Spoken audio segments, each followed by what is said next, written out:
ni hada fu kele bawla be ñogon soso cogodi mais seytane de be do hada ma de nu ñogon cekka hakkilina chamanin la yini chaman ke mo wala o be ke sababa be fara fara o di ato ciden ko alaikum bil jamaa ciden ma ko alaikum bil jamaati mo kan ni yoro fam ciden ko mbawma ade ka fara ñogon ka ke groupe kelende mais ciden ma ko ke jama chama alaikum bil jamaati o ma fo aka ke jama o ma fo min fora silama be ka ke jama kulu kala ahli sunna wal jamaa ahli sunna wal jamaa islamiyat to ko fe ahli sunna wal jamaa islamiyat to ko fe salafu salih aqidatu salafu salih min to ko temina imana fo ahli sunna wal jamaa umma ana fo salafu salih katashira nin ko saba donc ni hada man fana be jiyan labanna ni bilala ni fana contrôle ay bilala dina contrôle ka fo an kana fo an yere mako sunna mugo ubi ahli sunna jama kana fo ubi an kana fo ko salafiya ubi an kana fo ambe salafu salu ka tabulo ka kwambe islamayta ifana galombi de qadiriya ko kulu islamade jahamiya ko kulu islamade tijaniya ko kulu be islamiya de munu nyere be kaburu batoli kantigele asula ulu kulu islamade donc atinya fo islamu ka bonyo gonna de groupe cité jiya kono min ta fo ko ala islamay mais ni e ko islamay ta qadiriya de yewa e ko ni islamay tijaniya ko ala islamay tijaniya de yewa e ko islamay siya ko ala islamade siya de yewa e ko islamay rafida ko ala islamay e fana ya rafida de yewa albaniyo de fo akola budda ika fendo de fo jakwa ika fendo de fo min bidi bidia jama bonyo kona ambe jiyan laba minna nye islamu te wasakede fo iki dambe todo do kasro ila iye minye iko fanye ini bidia mo ka bonyo kona min be hada madeni bidia jama bonyo kona bi ba fo de ne be salafu salhu ka aqida de ka hadi sunna wal jamaa hari ahli sunna wal jamaa fana no ka foli e wa kajja ibafo ewa nebe salafu salihu katabulo kama ba aqidatu salafu salihu ka aqida mbode ka jakwa fo hada madenki dambi kata salafu salihu makini bidamu bonyona ni islamu te wasakede donc parce que setane de nana kaddo islamu groupe ni nyogonche ko fara beni katabolo beni ka hakilna beni ka damano ko donc har timami tiden ko akwa leka jama parla o yerebe hadisa kono yaw ataw bolo abi hadisa kono bun kasiri ya doya fama aqtalafu hatta jaahum al-ilm ay ma aqtalafu fi shay min al-masail umam nugon so fuila masaila wala illa min ba'di ma jaahum al-ilm fodoni nalen ko fe ay lam yakunu lahum an yaqtalifu doni nalen ko fe muhumma aw man ka nugon so وقد بين الله لهم وأنزل عنهم اللبس وأجال عنهم اللبس ألا كيلين كوبي كبانجلي كاوي كنيغامبي بو أولا أو كان كنيغون سوسو تونيا أو كان كبي تشنياديكا أكو وقد ورد في الحديث أكو أننا حديثا كنو إن اليهود اختلفوا على 71 فرقة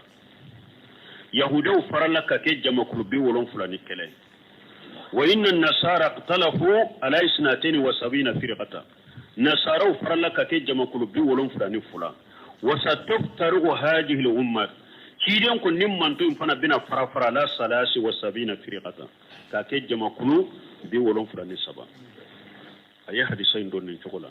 أو كيدون كلها في النار إلا واحدة أكو جمع كلبي ولون فلاني سبا بيبي تاسما كنو فو جمع كلبي bi wolon fulani fulain bebe tasma kono don ko be tasma kono do be tasma kono ale tumbe bidia ka bidia minya kafiriya anale donna tasma kono be duma kono pewate bo do be tasma kono ale ka bidia kabaira junubu da ma kafiriya bidia hakemiya yake jiyan kono o bidia junubu hakke be janini be boda tasma kono na ka bidia junubu janina ka bola abe bo katar janna bi wolon fulani fulain kono bebe tasma kono do be do tasma kono ni ka kafira o ka bidia yo kafiriya do be do tasma kono ka bidia ye kabaira junubu yo konna nu janina junubu bori launata arjanna na bebe tasuma kono kelen de be kisi ba fo de ma ko firqatun najiya ko jamakulu kisile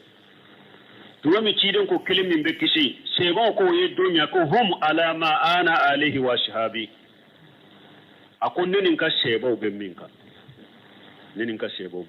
donc ne yaira na hada made ciden ka disa salin ko fe sebo ta yedde la yedre parce que don ni hari ciden ka sebo do ka kuma fu ye droit ko ambe min be ciden ka disa la dro bonne be baraki ifana be filila ciden ko hum ala ma ana alaihi wa shahabi ni ma ciden ta ye yoro min ni ciden ka sebo ta ye ra ye fana ye delila de foi ko tay ka soma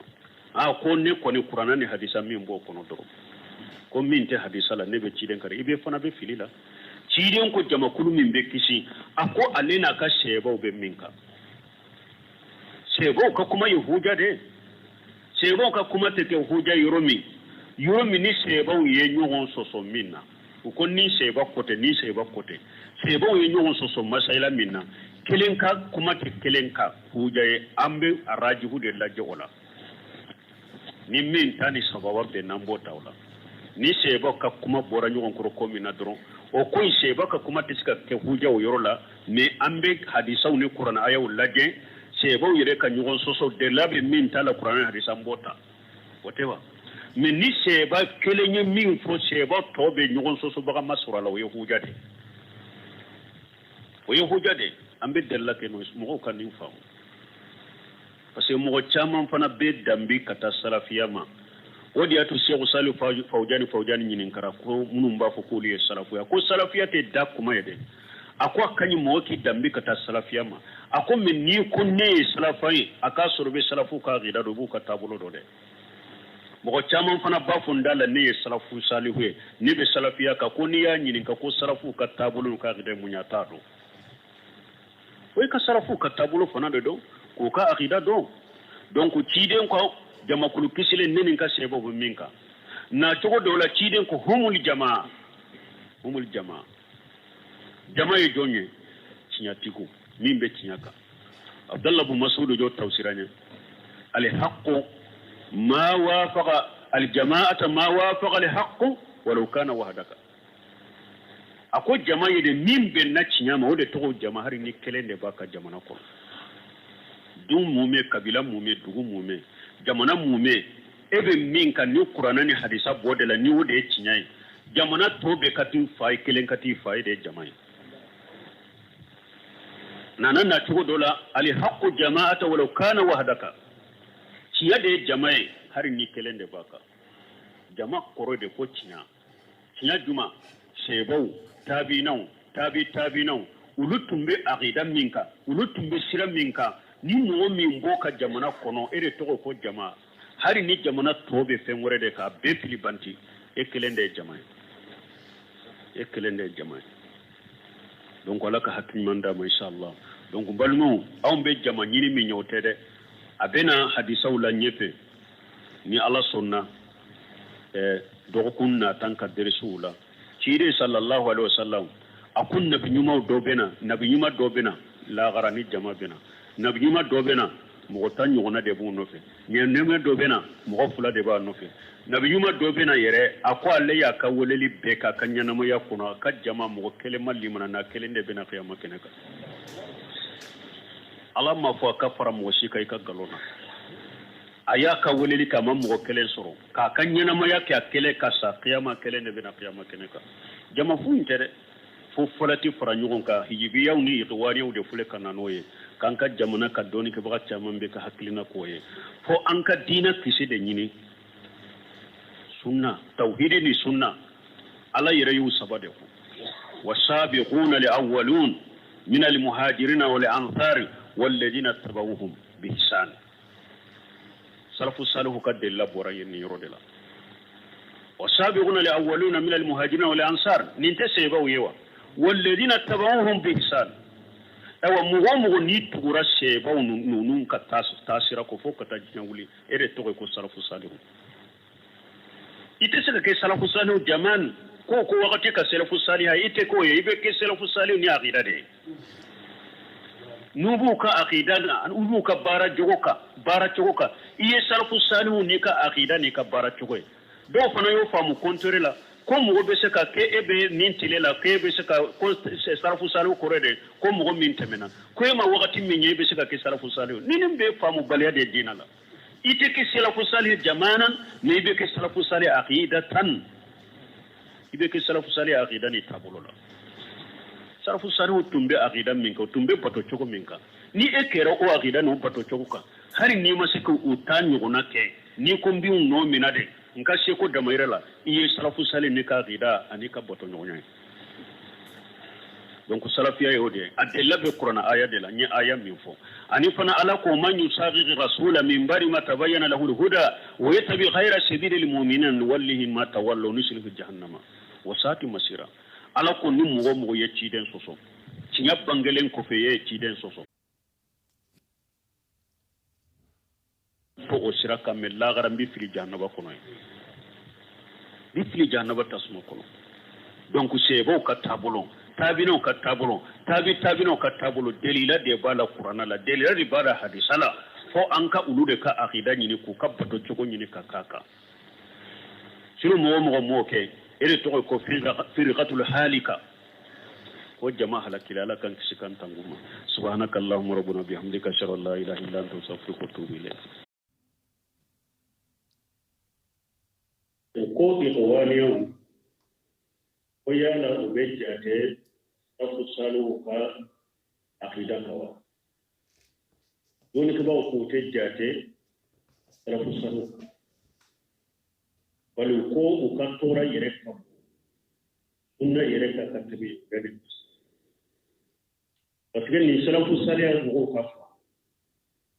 harbi ni moro doye mo ka imaji bilanna bi kuma arabu ya ka jaram jeman ka gali mi ma ode ko salafu koro ye ko mo mi te ko se ba ni tabira ko abeke hare awon fana mo mo be na awon fana ko fe awon fana ye sire ku ye ko salafu ye dromi te mina yin wonu ko abida ko se ba ni tabira ko be salafu salafu ko bunte mi ko salafu ke ko sunna mo de atigi ba be ka fo ko ale ba kontula mo ngum bu ke jama kuriye ku bi salafu ye ko ye ka sunna mo de fa ko ale be sunna mo fa fa ni ka ko le al ashariya o al matrudiya o ale be bidia partu no be ko no be sunna la hawla wala quwwata illa billah mais ndirni ko dali yo ko kana watu munu sheni munu de nge imagine munu be ko ako hada maden kiro ko woli ni kira jugu chama de ko et puis mo kana trompe mo shita mo trompe ko e dala ke man ko saudi aka to ni ko ka dala ke mai ko ka fi mai bilaka ko ibe shigi kai imagine ko ka biro ko tan trompe tuna arabu kan tan trompe de ni ko وبيقول بأمر العلم قال الله وقال رسوله هم أولو الإرفان على كوتي تيجي كوتي وبيتكلم صرفه وأن خير الخروج ثم الذين يؤمنون ثم الذين من جمعهم إبن نون يكفكما فو أو يبتاعو كنا كما منو سهرة كتوما ni mu'min nana nu ye ala ta tiden ta sarfu sarfa akida ta bi ba kono akule ni man nanu har bi sira ka kuma ki nembo har na ye metre tan de bamma arabu kan ko to be mo ko binu ko ni arabu yere de fule ni ye saudi arabu yere arabu ko inde do an ko delila de arabu ko inde arabu kai saudi ka dole ke ba sauran bila kote fawjan ba ka ke arabu ni ke wala kala jibu yere ka saudi corona da sadan de ba yo salu fawjan ni ke corona bi de dole ke ba jibu ni be saudi yere corona da sisa mu be tawidi ni akila ni man ko corona ikhwani hakilna wala qawarij hakilna bre mismu ni tilaga arab dangoda no ya au ya uluka kuma ta ko be fili au be sike mi atigi mbadi ale mana tini hakilina jukuye parce que tuma ma yendi jima ni nunu ci ne man ne ci jaabi doni ke baga ahli sunna wal jamaa yette kam ko bore ci ñe sabu sal fawde ko den ka kuma ci ko kalibani ka kuma ci am sal ko la ko ya cheikh de zakallahu khair donc mbado ale ma tringa ne donc mi aka yire a fo arabu yire de ko ni ñe saudi arabu yire de ko ni ñe ko de la mu ni ci on o kana o trompe de o kana o trompe donc akida ñu de ko haris ko mo te saka ke se bai te saka ke tabina au te saka ke tabina me be saka ke sara ku ye ni to ra ka ta wuri ni ka da mi akida min tungu bolo ta wuri min tungu bolo ide mbato to min tungu bolo ka bara to ni fana kera o ka ifana ye sara ku ye ni itu no ya ni ta wuri kera sara ku ye ka ila ye ka kera sara ku ye no tu no ye ni ka bara ibese ko ka wati so me ibese ka sarafu ni tawili mu ni ibese ka sarafu ni akida mu ni ibese ka sarafu ni ka dila ni ka tawili ka bara chugo mi ye sarafu ye wala ye sarafu ye wala mo sanu na kare mo sito na kare ko fo filipanti ni jahila ni mu ba ka ko fi donc ye khawaliya mu le ni ye ke konte hadisu ali sharia te konte hadisu no maturdiya te konte hadisu no sai un fule ka kuma min cine ma be kuma ye ya usali fawjani ni fawjani ko wili kila udobe ko an kana sarafiya ko ne sarafu bi ko be sarafu katta sirabe ko an kana ko ba ako tinyale sarafiya foli be farali de ke me abe sunna mo ni bidiya mo de fara abe farali ke de bidiya mo ni sunna mo aban fara aw fana kan la yini ko de sarafu sanu ka akida ambe ala jele ala tambiri ko akon be mo wele kata tawhid ma kam mo wele kata sarafu sanu ka akida de ma ni min faralan ka wala da ko ni ma far an kala ni yere faral ko fanyini yere de faral ni ni yere ta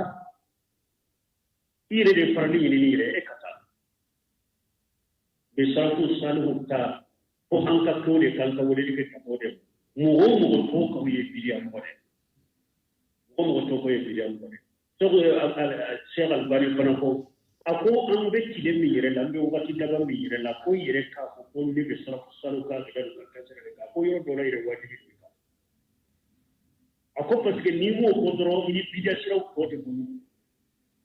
ni mo ko dro ni bidia sira ko te ko donc be mi ko doli ko ye mi ko wani o frente sara ko sanu ka abila parce que il wani o ko ka weleli jama ka fara ɲɔgɔn kan tawhidi ka program pour tu ka ida doni fawe irwaniyo ka dawan ka wulidi ka wadi tawhidi ka program amu wole ka tawhidi ma kam mo wole ka sunna ma ato ka program ni nye fulan ka foya ya bila tu ka program ni nye bida de ya bila tu ka program olo ko le kam mo wole ila makari bila ko nyuma ko mo yedo ayetro mi uti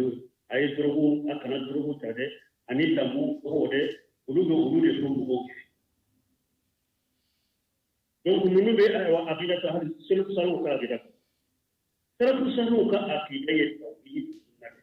o sabati aflan ko yakele bidia kele mo min ka tabulu di ka tasra to ile wodo jama do yo awai to yo wari yo ka tabulu har jamana ko an ka sunna karamo chama yu kan da lalla de ne ta ko do wani yau ne be ta bulu ni da halabu ni wajibi to mu kai do wani hakili ado ta be kam ma kabili da do ta be kam sunna ado ta be kam shirku da kusire ado ta be kam abila da kusire kon karnyo itu wani hakili na au itu wani yau de ni ya di an ka jama so kuran ka jama kuran ka nyana mai ni ko an ka balu ni ko ko ويئتواليو كحكينا دي عقيدة صرف الصالح كعقيدته هو أتبادل